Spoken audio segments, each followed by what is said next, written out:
Hello, everyone. Welcome back for another week, another dispatch. Um, yeah, so I'm going to carry on from where I was. Kind of a cloudy day out.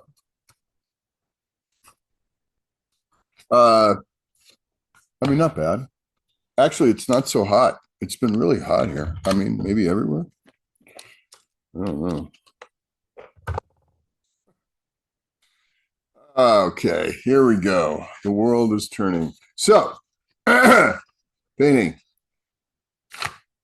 consciousness.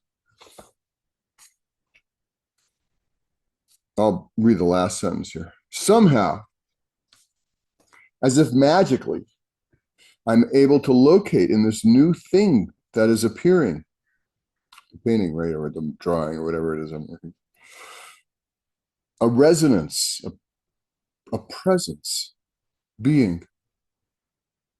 Somehow, in what appears to be something like an alchemical process. Maybe I'll back up. I'm gonna back up. What does it mean that the flat surface opens up imaginatively into an open space? Right. I've got this flat surface working, marking. Feels like space. What are the implications of this? That two radically different experiences, a flat one and a spatial one, are both equally available to the viewer. I will return to this question. As time continues, the marks accrue, relationships of marks multiply, forms begin to appear. My eye begins to travel through circuitous visual pathways, following the marks, but also engaging and responding to the confines of the canvas, the borders and boundaries of the four sides. Something begins to come into being. This handmade two-dimensional image and surface begins to come into being. And if I stay present in my marking and in my seeing, if I stay present in my awareness, then this image starts to carry its own presence of being. Somehow, as if magically, I am able to locate in this new thing that is appearing a resonance, a presence, being. Somehow, in what appears to be something like an alchemical process, this colored mud on a flat surface begins to embody an energy and life force that seems to reflect back to me some version of my own life force. This engagement, painting, somehow manages to extend this vitality and imbue it into what had seemed to be dumb matter. And more than that, when someone other than myself comes along and looks at this image and object and slows down to attend to it and receive it, this person may very likely also experience a sense of resonance and presence. How is this? How is this occurring? And is it possible to strengthen this occurrence? Can I choose it? Can I repeat it?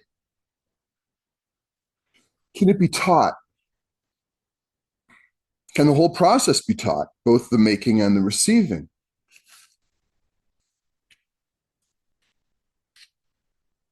I believe it can be taught. It can be taught in the same way that anything real gets taught, by pointing towards it and guiding the one learning to locate it inwardly, within themselves, like all real things. And there are, of course, a myriad of pathways to develop this, each our own.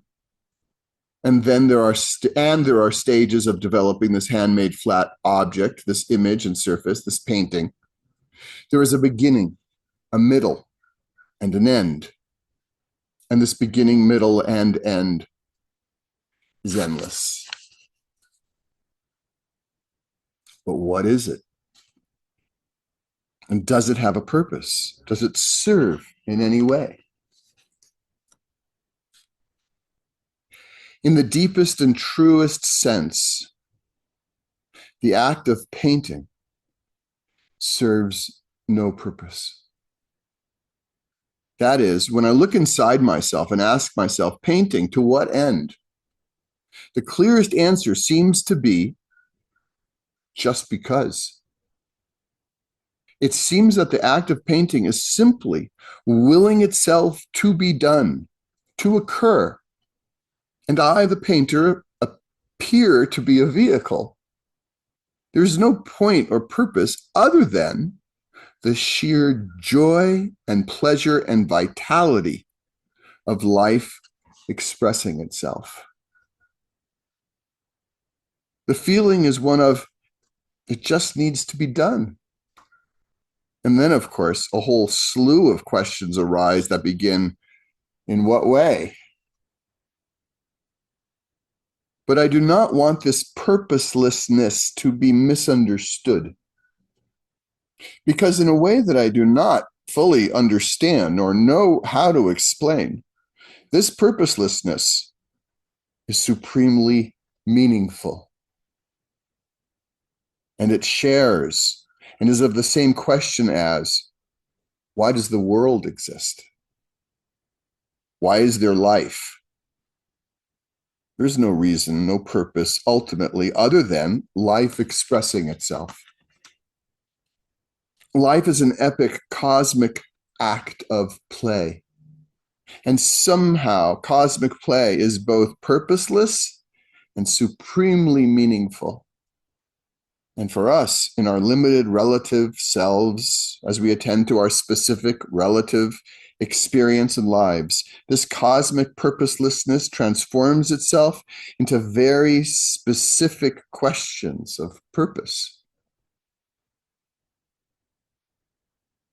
For each of us, specific questions of purpose arise. How do I make my life meaningful? How do I make my life meaningful? In what ways, most specifically? And so it is with painting. All creative forms, of course, carry this aspect, but I am a painter, so to this I can speak most clearly. For each painter, for each person who finds within themselves a welling desire to make marks on a flat surface and conjure an image, the question arises, what is my way? My specific way to paint. That will bring as much of my life force into my work as possible. So begins a journey.